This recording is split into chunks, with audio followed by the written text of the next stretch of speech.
Hello and welcome to The Shift, the podcast that aims to tell the no-holds-barred truth about being a woman post-40. Created and hosted by me, journalist and author Sam Baker. My guest today is the Ghanaian American writer Nana-Ama Danquah.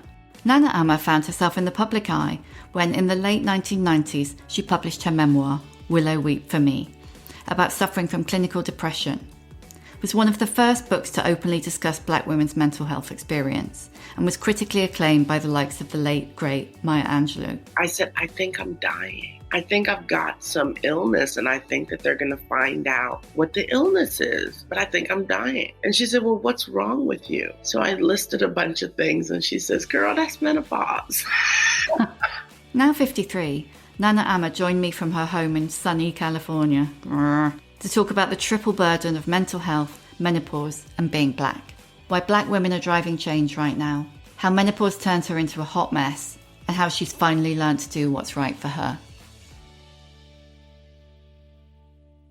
It looks lovely and bright there. All the windows are open. Where are you? You in California?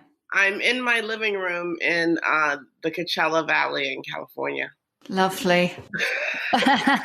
What's the temperature, just to make us feel really bad? You know, right now it's probably in the 50s. I mean, it's going to go up to the 70s, but it gets really cold because it's the desert. So. Oh, well, it's so lovely to see you after several months of stalking you on Instagram. Following your T-shirts with interest. I should tell the listeners that Nana-Ama does posts several times a week, sometimes T-shirt posts. Right now, whenever I feel like it. But yeah, it's fairly regular. You know, I started out a few years ago, and maybe this was the beginning of my menopause. I don't know. I started out a few years ago, kind of not really interested in engaging. My T-shirts became a very passive-aggressive way of me sending a message. Well, it's quite a good way around it as well, isn't it? Sometimes, I did feel like engaging. So the T-shirts would bring people. Like, I know I have a T-shirt that says, I was there and everybody was Kung Fu fighting. Where do you get them all? They're so brilliant. I get them in different places. And then, friends who really know me, and I have to stress that really know me, send me some that are brilliant.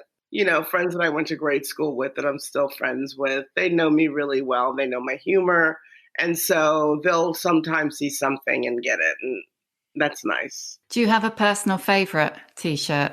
No. Each one means something to me. This one, which you'll read online later, is, The Wizard of Oz, a reminder of the fact that these people who thought they were lost and thought they were somehow deficient, went on this journey in search of someone to fix them, to make them whole. And it was a con man. It was a man, some old guy behind like a velvet curtain. And, the reality of it is that the answer is within you and that you have what you think you're missing. It's probably the perfect T-shirt for every day this year, actually. These days, we're missing so much in our minds. In reality, we can survive. And, the Tin Man had a heart. And so sometimes it's just that it's not what we're taught a heart looks like. Exactly. But it does the same job as a heart. I mean, that's a lot of the source of the damage, isn't it? That we have an expectation that we're taught from a very young age of the way things should be. Yeah. And then when they don't live up to that for whatever reason, it becomes a problem instead of just a different path. Yeah, I think that starts really early on with questions to children like, who are you going to marry? When my daughter was she wasn't even in the first grade yet. She was in a little program at YMCA in Brooklyn, where I was subletting for the summer. And I get a phone call from the teacher. She's up in arms and I've got to come get my kid. And, she's caused quite a stir. And they were going around asking these children who they wanted to marry. And my daughter said, well, I would like to marry Michael Jackson, unless I learn that I'm a lesbian, and then I'll lie like Janet Jackson. Oh, that's my girl. All the kids were like, what's a lesbian? And so the teacher was like, she shut it down right there. And I thought, why are you asking kids who aren't even 6? Why are you sexualizing children? Well, you can imagine all those 5-year-olds going home and going, Mummy, what's a lesbian? It's like, No, I'm so happy. I was such a proud parent that day. You must be. Before we start talking about menopause, which I know that we could talk about for hours, I want to talk a bit about your wonderful book, which I've just finished reading, Willow Weep For Me. It was published in 1998 when you were 31, which must be roughly how old your daughter is now, is it? Yeah, she'll be 30 in April. It ends up being such a groundbreaking book. What was your kind of path to writing it? Oh, like most people, it was a very stumbly, circuitous path. I didn't set out to write it. I happened to write it. I was a poet.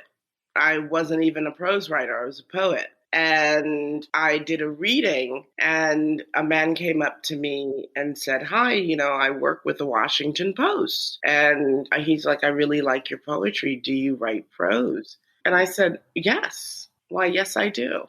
When in fact, it was like, why, no, I don't. I do now.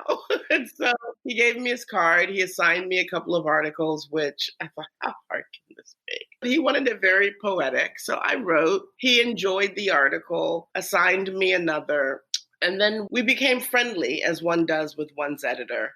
And he came out to LA. I happened to be in DC when I met him. He came out to LA because he was dating a woman in LA at the time. And I said something about long distance dating and, he must have one heck of a phone sex bill or something.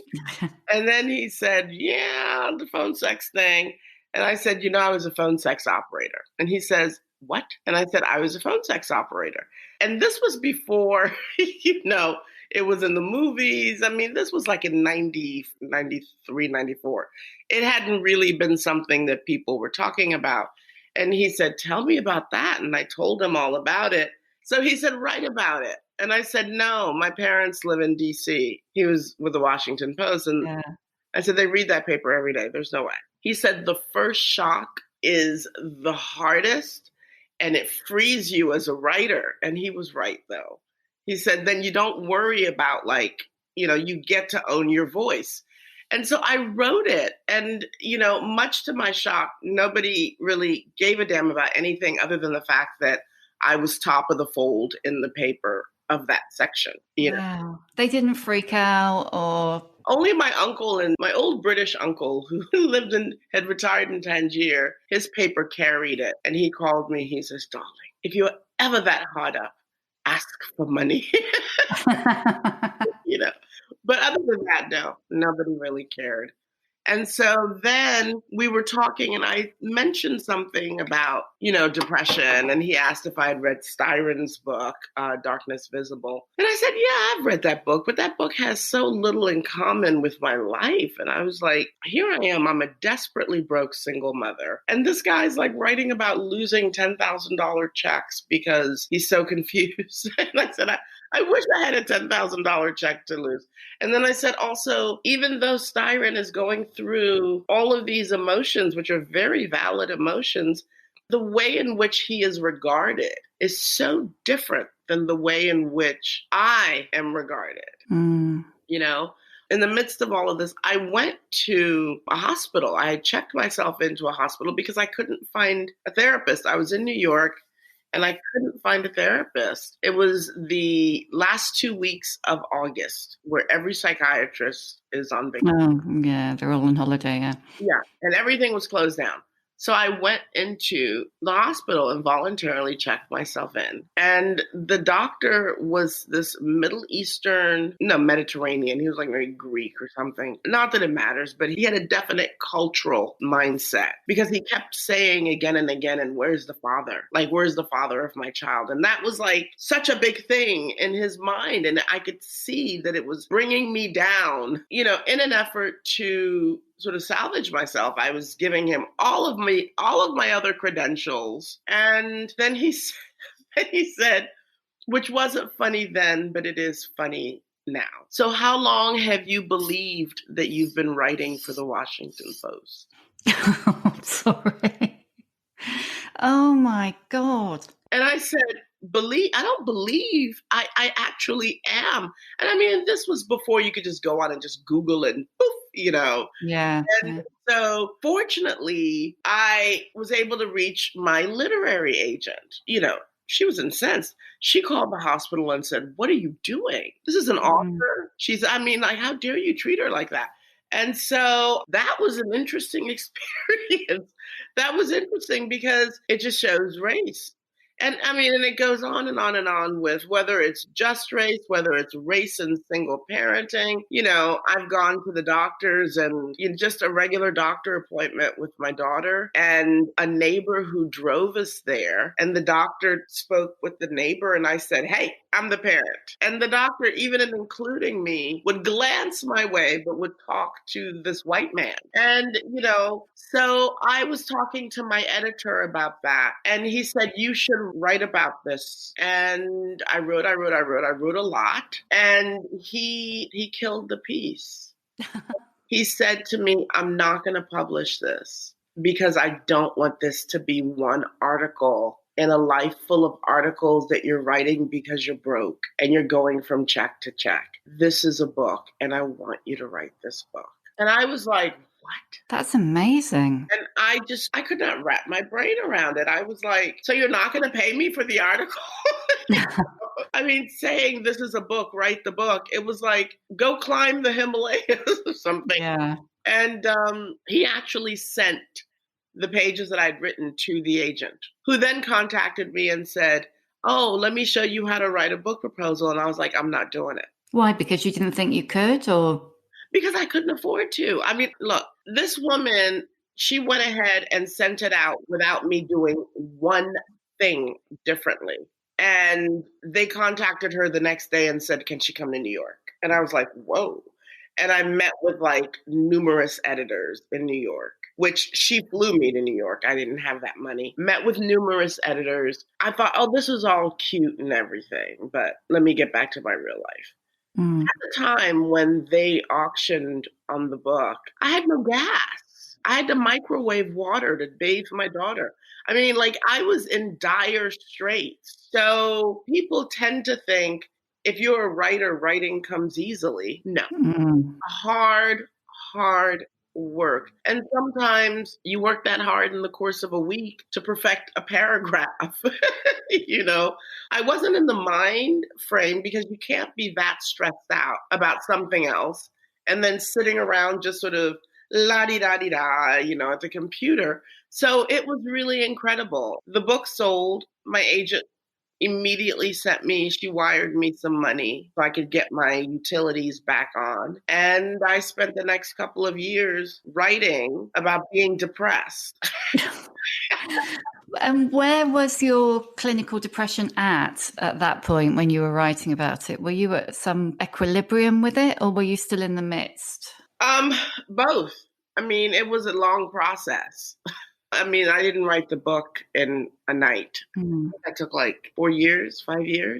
So it was a lengthy process, but I was mostly well. And I was mostly on a good routine. And I will have to say that the lack of financial pressure helped, because that's a huge stressor. That's the type of stress that keeps your cortisol levels at an all-time high, and cortisol levels that are that high increase your blood pressure, increase your cholesterol, increase everything that you don't want increased. I didn't have that stress.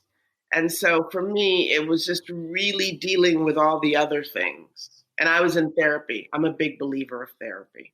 Did it take you a long time to accept therapy? I suppose, how long did it take you to realize that you were depressed and to seek help? A friend of mine told me, looking back, I'd been depressed most of my young adult life. A friend of mine said, I think you're depressed. I was like, I think you're crazy. Because for me, I was using it just casually. Oh, I'm so depressed. Something goes wrong. Oh, this is depressing.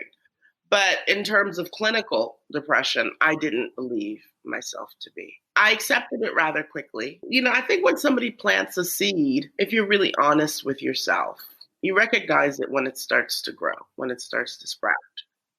I guess I've always been the kind of person that believes that there's two things: you do or you die. You only have two choices, really. You move forward or you go backward or stand still, which is the same for me as going back, but you're not moving forward.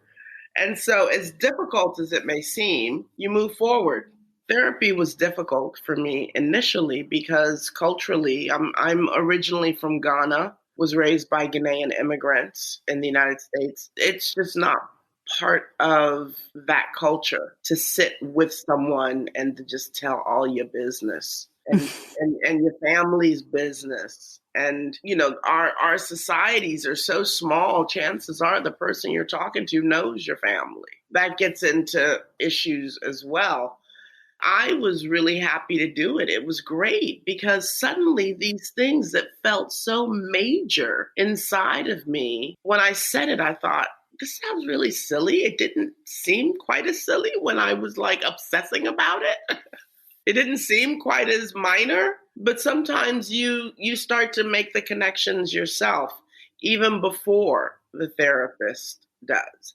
So sometimes it's just having that space to speak with somebody who has no dog in the race. They got nothing. They're just a professional, and you're talking to them and you're telling them this and this and this and that is going on. Yeah, you don't have to worry about how they're going to react. I think for me, what I realized in therapy is my listening is the most important thing. Listening to what I'm actually saying. The whole I can't do this, or I'm not good enough, or I suck, and then you bring it out into the light and you realize it has zero strength and it's not even the truth. And so I think listening is really important. In the book, you relate an anecdote about a white woman at a party, but then also go on to talk about what your Black friends were saying about depression. Would you mind relating those anecdotes for the listeners? I was at a party with a bunch of people, and there was a woman there, a little blue-haired white woman, older. She wanted to know what I was writing. And my friend volunteered, a book about depression, about Black women and depression. And the woman said, Black women and depression? Well, when Black women start going on Prozac, the world is falling apart. I was like, what? Later, I thought, well, when Black women are going on Prozac, their whole world has already fallen apart.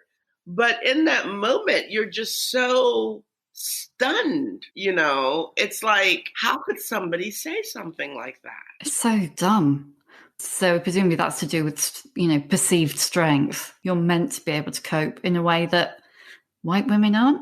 I guess. I don't know. There may be some level of truth to what she's saying. I don't know, because lately here in the United States with the electoral process, I see that it is Black women that is saving this country's democracy. For sure, for sure. So I wonder, because I think in this country right now, and of course this is a generalization, white women are very, very heavily aligned with white supremacy because of the men that they're involved with. Yeah, thank God for Stacey Abrams. Thank God for Stacey Abrams, absolutely, and the other people who are working with her, I don't doubt the strength that is there for Black women. What I am really saddened by is the absence of space for vulnerability for those same women. That's what is more upsetting. It's not what's there, it's what's not there. The fact that self-care and vulnerability aren't things that are taught, aren't things that we are raised to feel entitled to. Well, I hope that's changing. My daughter certainly feels entitled to it.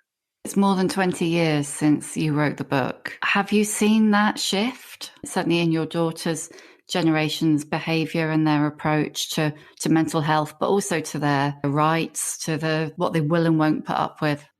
Sometimes I see something that feels like a shift, and sometimes it's the same old, same old. Sometimes I feel like we're fighting the same battles again and again and again. There are times when I feel like we're suddenly in the 60s. Oh, yeah. There are definitely times where I feel like we've progressed and we feel entitled. Yeah. So. Yeah, it's kind of depressing. You got to have hope. There's always going to be negativity in the world. You got to have hope. I can only imagine how Harriet Tubman had it.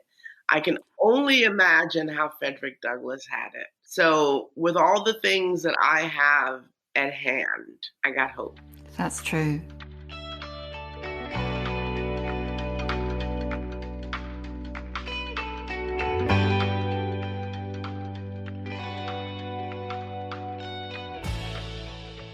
Kind of moving on to menopause, but one of the things that really struck me, a lot of the women that I've spoken to, when they spoke to their mothers, or in fact their mothers didn't, on the whole, speak to them about menopause. Mm-hmm.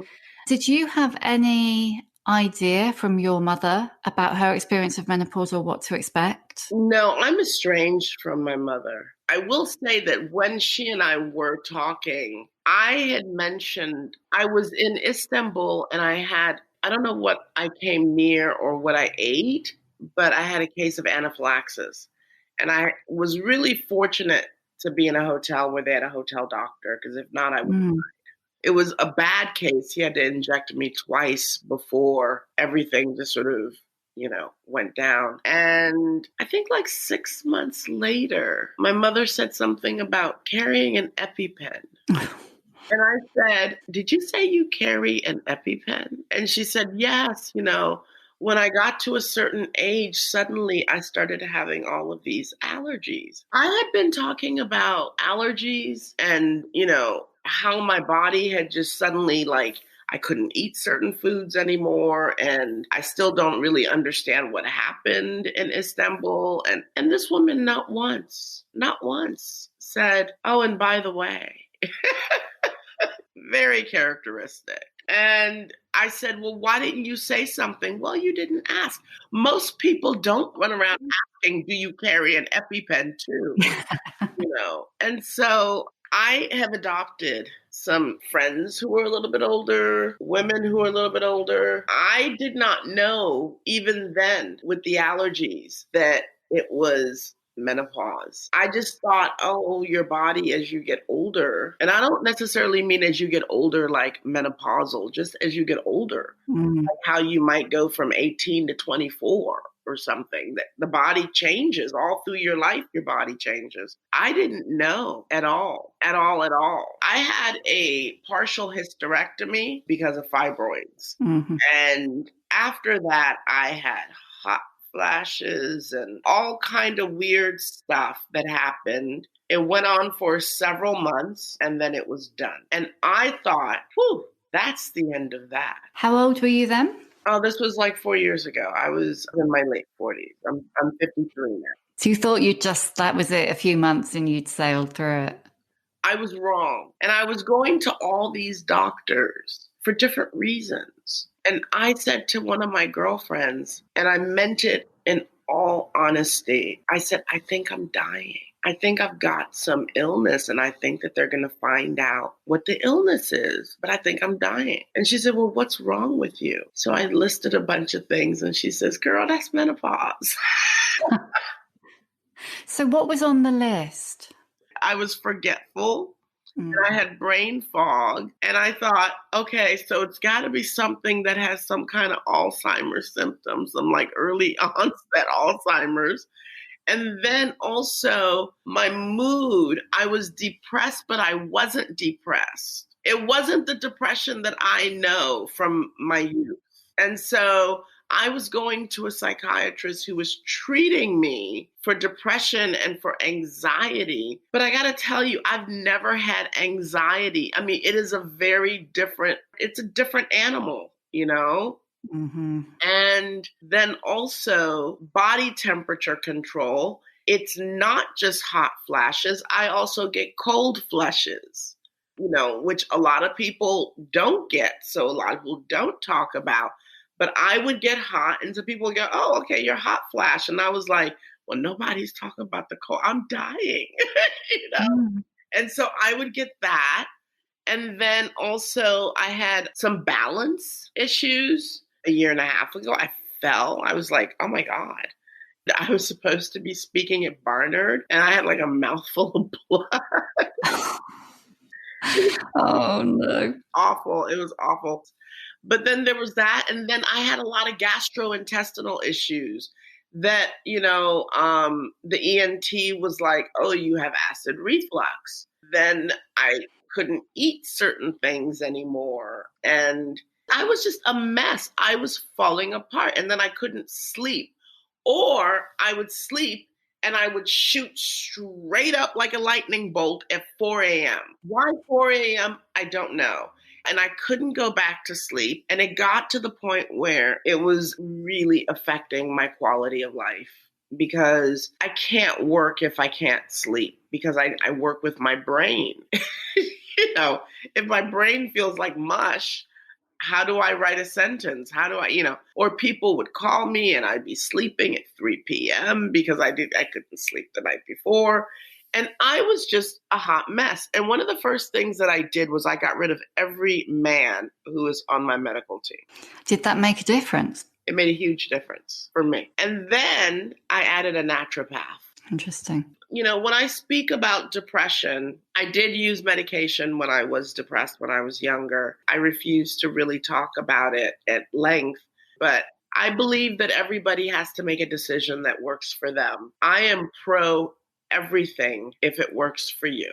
Yeah, but don't take it because it works for me. Exactly. And also don't not take it because somebody has said, oh, I'm never taking hormone replacement therapy. Oh. Your body is not their body. Oh, I'm banging my head on the table. Honestly, the amount of times that I've heard all of the stuff that you're saying, the stuff about not recognizing the symptoms because everybody's just like, oh, menopause, hot flush, move on. People like not taking HRT because some Burke on the internet said it's bad, or taking it because someone said they should, It's just astonishing how screwed up the whole conversation is around menopause. I dealt with a little bit of hair loss, not a lot, because castor oil is my friend. And I mean, the list is so long, and it comes right back to menopause. And some people don't even realize that that's the culprit. For quite a long time. And so you were seeing doctors, and none of the doctors said it could be menopause. It was a friend who said, you're not dying, it's menopause. Yeah, none of the doctors. None of the doctors. As a matter of fact, thank God I'm a researcher by trade. I found out that after the partial hysterectomy, your body works in concert. It's like, what's that song? The ham bone's connected to this bone. Yeah. Your body works like a factory, essentially. And so your ovaries release eggs, and then the eggs end up in your uterine. They're either fertilized or they're not, and then they're released if they're not fertilized. Well, the egg goes, and then the ovary goes, what happened? There's no uterus. What's going on here? And so then suddenly it goes, what to do? And during that moment of, what to do was when I had the hot flashes and everything. The body is really, really adaptive. Once it figured out, hey, I'm going to do this, then it went on and did that. And that's when those menopausal symptoms kind of stopped. That didn't mean that I was over it. 2 years later, when I started having symptoms, I was like, what? And it was only the naturopath that then said, because I didn't have periods to guide me, I want you to download a period tracker. You will see what's going on. And that's when I realized I was still essentially having periods. So you tracked your symptoms on the period tracker? Ah. I tracked my breast pain. I tracked. It's a really good idea. Yeah. I tracked mood. I tracked everything. You know, my gynecologist, who's great, she gave me estrogen and progesterone, which happily started taking the progesterone first. She said, take one and then wait a couple weeks and then start the other. Don't do them both at the same time. You know how when you take some medicine the first couple days, your body's adjusting to it and feel kind of funny? Well, I was like, let me look and see again what the side effects are. And one of the side effects was viral infection. So I called the doctor and I said, we need to talk. And the more research I did, it's because it depresses the immune system, as many medications do. And it does work, and it does work well. And perhaps another time in history, I would have taken it without any thought to that. But in pandemic times, I said to her, that's not going to work for me. So what I did do instead was, I started using a bunch of herbs. And, that's where the naturopath really came in and came through. And I also changed my diet because food is medicine. Has that been working for you? Has that improved things? It has improved things when I'm compliant because, I have to say, that naturopath, I did everything that she said to do to a T. 3 weeks later, I felt the best I had felt in decades almost. And I thought, what kind of witchcraft is this? And I felt so good that I then just decided, well, let me just add a little ice cream. Let me just have a little steak. And as a matter of fact, maybe I don't need to take these pills. Maybe I don't need to be on this schedule, on this ritual with these supplements. And so I went buck wild for about a week and then ended up in bed going, oh, it feels so good. Oh, no. So you've got to stick to it really rigidly. Good. I have to stick to it. And it's not necessarily a terrible, terrible thing. For me, it was, it was a cortisol manager and it was vitamins and it's a lot of teas, things like that. I like tea, so I drink it in the form of teas. Another part that was really important is that this has to be about me. I've gotten into an attitude where it's not on purpose. It just got to happen, but it's an attitude where it's like, when people call me and it's like, oh, can you do this and the Is that a new thing? Oh, it's absolutely new. Me, I was like, how can I help? I would do things to my own detriment. I would spend more time doing other people's work than I would my work. And now I'm like, no. And I don't even feel the need to explain anything. No is no is no. If it's someone that I'm close to, I say, I love you. I hope it works out. Grow the fuck up. Do your own thing. I don't feel bad. I feel very, very free in terms of just being able to relax, to read, to write, to feel like I've got time to spend an hour walking and, loving myself enough. Because what I've noticed is that a lot of women take better care of their cars and their kitchens than they do of their bodies. True, that's true. In terms of wiping down the car and making sure it's not this, there's no, there's bird poop on it, I'm going to take it to the car wash again. Oh, there's this. Everything else has to be perfect, but then we're struggling and we're suffering. And we have a lot of resentment and issues for people who really engage in self-care. We say, oh, look at her. Every day she's got her nails done. What does she do? She doesn't do any work. She's this, she's that, I mean, my mom used to say that all the time. She's like, oh, a woman who wears nail polish just doesn't do housework. I was young then and I thought, well, I want to wear nail polish. I want somebody else to do the housework for me. Yeah, it's cultural, isn't it? And it's putting other people first, but also, all those expectations around what you should do and how you should behave and who you should be.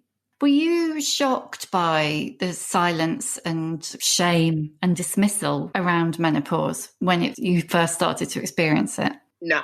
You're expecting it a bit? I wasn't expecting it, but once I sort of hit that wall of, no more information for you unless you like go digging for it, that's when it kind of turns into, okay, this again, because that's how it was with depression. So I've been through that where people are not talking about being depressed or what depression is. And people are drinking silently or, self-medicating in other ways. And now you've got, women who are really struggling and they're struggling silently. Before COVID, I was with some friends and a girlfriend of mine just pulls out this really lovely fan and starts fanning. And I said, "You having a hot flash?" Her face was as if I had said something really secret, like, "Oh, you like to perform fellatio?" I just, I had said something like in poor taste. And she goes, no, it's just warm in here. And I was like, you look like you got a furnace inside of you. I mean, like, she was sweating and everything. And so I just thought, why can't we have this conversation? Yeah, we're starting to, but what do you think it is? Do you think it's that women don't want to admit that they're aging because once they're older, they're sidelined, pushed away? Well, I mean, they're sidelined and pushed away because they say they are. Yes, we have society that does certain things, but everybody's got their role in society. And if you decide I'm not doing this, what can they do? They've got to change. I hope. Well, they can't kill all the old people. And then also you've always had older women who've been fabulous. And so now you've got more, just the numbers are more. You look at the baby boomers, you look at the Gen Xers, so we're going to have to deal with this. Has your sense of self shifted since perimenopause kicked in? Yes. I was crawled up in a ball and I thought my life was over. I started out quite young, getting a book deal. I was in my 20s. I got the deal and then I wrote the book. I was ambitious. I was a young girl and I thought I was going to be, I was going to do this. I was going to do this writing. Then I had my daughter and I realized, you know what? I want to do this right. I'll do this and then I'll come back. I did a lot of writing for hire and ghostwriting, which meant that I put my own career on the back burner. Suddenly, I had all of these ideas about what I was going to do once she was done. And then when she was done, I was paralyzed. I had too many things blinding me from too many places. First of all, I had to go through that list, that ever-expanding list of, I'll do this when she's out of the house. Oh, yeah, I'm going to do that when she's out of the house. Oh, I'm definitely going to do that when she's out of the house. And then suddenly I had to sort out the dreams of a 29-year-old to say, well, I kind of really don't want to do this, and figure out, well, what are the dreams of a 40-something-year-old, a 50-something-year-old? What are the dreams of who I am now? That was a real process because that involved getting to know myself. This feeling of, can I get back in the game? Yeah. Because you've got these like prizes that are 40 under 40, the Forbes under 30 list. Everything is really geared toward youth. And, they want to publish this new young writer and that I'd already published and so on and so forth. So then it's like, what do you do? I read Harriet Doerr, who wrote Stones from Ibarra. She published her first book in her 70s. Toni Morrison published in her 40s. Maya Angelou published in her 40s. You just start to say, all I can do is what I can do where I am. And so I made peace with that. I made peace with the fact that I can do what I want to do where I am. And I don't have to be dowdy and middle-aged and, I was a writer, And then also I start looking in the same way that when I was young, I looked forward and I looked at these women who were doing these amazing things. And I thought, I want to do that. Except, of course, I was in my teens looking then at women in their 20s and 30s. Now I'm in my 50s and I'm looking at Ernestine Shepherd, who is a bodybuilder at 80 something years old, and she didn't start exercising until she was in her 50s. And you look at this woman and she's like, wow, just muscles. I'm looking at Cicely Tyson, who is acting, flying from here to there. And, she's 96 and she's sharp as a whip and she's acting. Iris Apfel. Oh, she's amazing, isn't she? She's tweeting and she's like doing her thing and she's got her whole eyeglass line. And I love her. I absolutely love her. And so I'm looking forward and I'm looking at these women, Jane Fonda. Just constantly getting arrested. She's great. Jane Fonda she looks great, and she is out there sometimes and she's doing her activism and she'll be by herself doing it. She is who she is. She believes what she believes. And I like that. And so I'm encouraged by those people. And that helped me get out of my, is it too late for me to make a difference? No, it's definitely not too late. I mean, we need to start our own over 50 list. I think it's the only way. What do your 53-year-old dreams look like? My 53-year-old dreams are, I want to finish writing my books. I have a stack of ideas. I want to write my books one after the other. I would love to meet an interesting gentleman, and that's not happening during COVID. No, not much is happening during COVID. That's not happening during COVID, but that's okay because I'm taking this time as a chrysalis. So that's not happening during COVID, but I'd also like to podcast and I love doing voiceover. And so I would love to do that. And I moved at the age of 19 to Los Angeles to be an actress, and I never did. So I might need to do that. There's plenty of time. So I might need to do that. You do what you do until you drop. That's what I would like to do. But mainly I just want to read. I like reading good books, and there's so much good stuff on television. I love watching some of this wonderful stuff that's being shown. And I really enjoy my friends as we get older together. So what's your emotional age? Some days I feel like it's 90. Most days I feel like it's 15. Brilliant. Give us a book recommendation. What's a book that you would push on a friend or that you recommend a lot? Oh, Aftershocks by Nadia Owusu. Tell us a little bit about that. It's a memoir. It's by Nadia Owusu, who is part Ghanaian, part Armenian, and grew up all over the world. Basically, it's about the trauma of living and moving and having to reinvent yourself and being betwixt and between and having to, identify yourself. And all of us, regardless of race, ethnicity, we all fall betwixt and between, and we all feel the trauma of life's changes, and we all feel the need to identify ourselves. So, and the writing is spectacular. Sounds really good. What advice would you give younger women? Slow down. You're not racing to your grave. Just slow down. You don't have to do everything today. You don't have to do everything tomorrow. And then also love the people who love you. We spend so much time chasing after things and people that don't appreciate us, don't want us for whatever validation. Love the people who love you and create a good, happy life with those people. What's your superpower? Vulnerability. Vulnerability on a page. And lastly, how many fucks do you give? Oh, absolutely zero. When it comes to my daughter, I got a few. When it comes to anything else, absolutely zero. I can't muster it.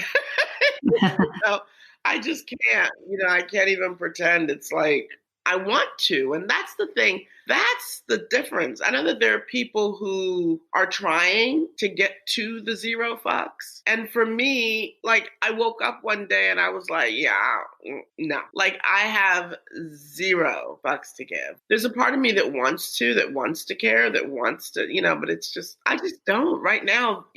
My struggle right now is just to feel good. And I don't mean that like the pleasure principle. I mean, in my body and to feel centered. And I feel like this is my time. And so whenever there's an intrusion on that, I just feel like, whoa, what, So, yeah. That's brilliant. Thank you so much for giving me so much of your time. Thank you. Thank you for having me. And thank you for doing this. This is so necessary. And it's so great to listen to women talk about just being. I absolutely love doing it. But I'm really glad you liked the podcast and you found them helpful. Oh, I do. I tell everybody about it. Thank you for listening. I'd love to hear your feedback. You can reach me on Twitter at Sam Baker and Instagram at The Other Sam Baker using the hashtag #TheShift. You can hear a new episode of The Shift each Tuesday on Acast, Apple Podcasts, Spotify, or wherever you get your podcasts. If you like what you hear, please do rate and subscribe because it really does help other people find us.